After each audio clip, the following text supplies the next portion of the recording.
في حفل اختتام ديال فعاليات البرنامج الوطني عطلة الجميع صيف 2024 اللي يحظى دائما تحت بالرعاية السامية صاحب جلالة الملك محمد السادس نصر الله وأيده. هذه السنة كانت سنة استثنائية اللي استفاد أزيد من 6000 مستفيد ومستفيدة من جهة العيون.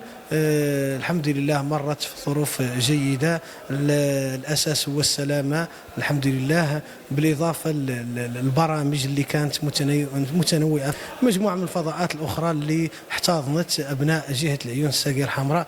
إن شاء الله هذا السنة الحميدة اللي إن شاء الله دشنها المكتب الجهوي اللي إن شاء الله تم كل سنة على أساس أن نديروا فيها تكريم الفعاليات اللي دعمت هذا البرنامج اللي لولاهم ولولا دعمهم لما تحقق هذا البرنامج على أرض الواقع، على رأسهم ولاية جهة العيون الساقية الحمراء في شخص السيد الوالي ورئيس جهة العيون الساقية الحمراء ورئيس جماعة العيون ومجلس الإقليمي وجماعة المرسى وجماعة شفوم الواد وفص بكرة. هذو هما اللي الداعمين لهذا البرنامج الوطني الكبير.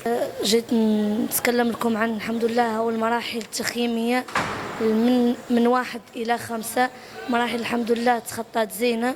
خطيت المرحلة الخامسة في العمل المباشر في فم الواد، تخطات مرحلة بجميع مسائلها زينة، لا أطرها الإدارية، لا أطرها يعني المباشرة، لا الأطر غير مباشرة، يعني الحمد لله تخطى كل شيء زين. مرحلة تخطات في المستوى لا من ناحية الاقتصاد لا من ناحية الأنشطة لا من ناحية الورشات لا من ناحية السهرات، الحمد لله كل شيء تخطى زين. الحمد لله اليوم من أحسن السنوات اللي عشنا في التخييم بهم. كانوا مشاكل عندنا في التخييم السنوات الماضية، وهذه السنة الحمد لله ارتأى الجامعة ديال الوطني المكتب الجهوي أنه قدم مجموعة من شهر 6 شهر 7 في ظرف شهر تأسو، ولكن ما شاء الله كان خدمة في المستوى تحت قيادة أستاذ محمد عيننا ما شاء الله. وهذا العام والله ما كانوا بس من مشاكل، مرافقة الأخ عيننا كان في المستوى، التليفونات يصوني عليك في المرحلة واش عندكم شي مشكل، واش أطفال مرتاحين. صراحة هذا العام كان عام استثنائي، عام في المستوى، وأنا جد سعيد أنني شاركت في 4 مراحل في المخيمات هذه السنة رفقة الأطر التربوية. وما كانش الحمد لله عندنا عراقيل. رفقة الرئيس عيننا دائما يتصل بنا، هو أخ علي الحموني، واش عندكم مشاكل تغذية أي حاجة. صراحة كانوا جهة العيون هذا العام كان شوي الحمد لله من أحسن السنوات اللي مرت.